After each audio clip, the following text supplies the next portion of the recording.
രാഹുൽ മാങ്കൂട്ടത്തിലിനെ വീണ്ടും പാലക്കാട് എത്തിക്കാൻ രഹസ്യ എ ഗ്രൂപ്പ് യോഗം ചേർന്നെന്ന വാദം ഷാഫി പറമ്പിൽ തള്ളി. KPCC general secretary C. ചന്ദ്രന്റെ വീട്ടിൽ അദ്ദേഹം പോയിട്ടില്ല. പാലക്കാട് എത്തിയത് വിവാഹ ചടങ്ങിനാണ്. മനഃപൂർവ്വം വ്യാജ പ്രചാരണം നടത്തുകയായിരുന്നുവെന്ന് ഷാഫി പറമ്പിൽ പറഞ്ഞു. മാത്രമല്ല, മീഡിയ ഈ കാര്യത്തെ താങ്കളോട് ചർച്ച ചെയ്തില്ല എന്നും ഷാഫി പരാതിയായി പറയുകയും ചെയ്തു. ഷാഫി കാണേണ്ട ചന്ദ്രേട്ടൻ അവിടെ ഉണ്ടായിരുന്നില്ല എന്നാണ് അന്വേഷണത്തിൽ മനസ്സിലാക്കാൻ കഴിഞ്ഞത്. KPCC general secretary C. ചന്ദ്രന്റെ വീട്ടിൽ താൻ പോയിട്ടേ ഇല്ലെന്നാണ് ഷാഫി പറമ്പിലിന്റെ പ്രതികരണം. C. ചന്ദ്രൻ ഇന്നലെ പാലക്കാട് ഉണ്ടായിരുന്നില്ല. താൻ പാലക്കാട് എത്തിയത് വിവാഹ ചടങ്ങിൽ പങ്കെടുക്കാനാണ്. അത് മാധ്യമപ്രവർത്തകർ എല്ലാം കണ്ടതാണെന്നും ഷാഫി പറമ്പിൽ പറഞ്ഞു.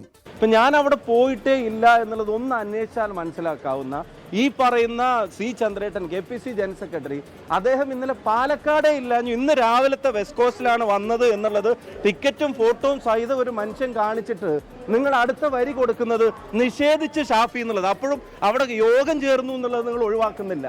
പ്രചാരണം തള്ളി C. ചന്ദ്രനും രംഗത്തെത്തി. അപ്പം ഞാനിവിടെ സ്ഥലത്തില്ലാത്ത സമയത്ത് ഇവിടെ എൻ്റെ വീട്ടിൽ ഇങ്ങനെ ഗ്രൂപ്പ് യോഗം ചേർന്നു എന്നുള്ളൊരു വാർത്ത അത് സത്യത്തിന് നിരക്കാത്തതാണ്.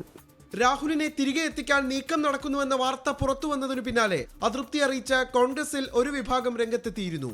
രാഹുൽ തിരിച്ചെത്തിയാൽ സുരക്ഷ ഒരുക്കാനാകില്ലെന്നതാണ് DCCയുടെ നിലപാട്. 24 പാലക്കാട്, കോഴിക്കോട്.